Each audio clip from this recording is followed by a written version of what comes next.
এখন আর বেশি পদের রান্না একদমই করতে পারছি না। এই কয়েকদিনই হলো একটু ঝোল ভাত বা কিছু একটু ভাজাভুজি করে ছেড়ে দিচ্ছি। একটু ব্যস্ত আছি, সবকিছু মিটে গেলে আবার অনেক রকমের রান্না বান্না করে দেখানো হবে। আজকে রান্না করেছি মাছ ভাজা, বড়া ভাজা, আর গরমে যেটা আমার খুব পছন্দের, আমার আর আমার বরমশাই দুজনেরই, সঙ্গে কিন্তু বাবারও।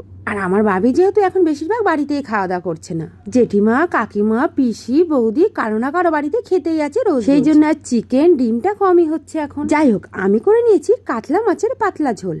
আলু, পটল আর একটা ঝিঙে ছিল, সেটাই দিয়ে দিয়েছিলাম। আর বাবি তার পিনুর বাড়িতে খেয়েছে, পিনু আবার আমার জন্য চিংড়ি মাছের মালাইকারিও দিয়ে দিয়েছে। আর আমার বরমশাই কিন্তু এরকম মাছ ভাজা ডিম ভাজা খেতে ভীষণ পছন্দ করে। এই যে এইটা হচ্ছে সেই মালাইকারি, আর এই হচ্ছে মাছ ভাজা ডিম ভাজা। শুকনো শুকনো বড়া ভাজা, মাছ ভাজা দিয়ে ভাত খেতে কিন্তু বেশ লাগে। আর চাটনিটা তো আমাদের সব সময় থাকে। দিয়ে দিলাম এক বাটি কাতলা মাছের পাতলা ঝোল।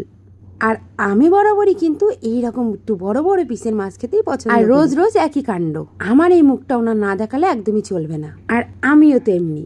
দুপুরে যখন ফ্রেশ হয়ে এসে বসি, সবাইকে খেতে দেওয়ার আগে মা বেটে দেয়, আমি মেখে নিই। তারপরে একদম ভুলে জলে গুলে খেয়ে নিই, যে আমার মুখটার কি অবস্থা হয়ে আছে। পরে যখন এডিট করতে যাই দেখি, এ বাবা কি অবস্থা আমার মুখের। কি আর করবো, এইভাবেই তোমাদেরকে দেখাতে হয়। আজকে আর শশা ছিল না, তাই স্যালাড তো আমাদের থাকেই, সেই জন্য পেঁয়াজ দিয়ে মেকআপ দিয়ে দিলাম। ওইদিকে মায়েরও খাওয়া হয়ে গেছে, মা আমাদের সাথে একটু কথা বলতে এসছে।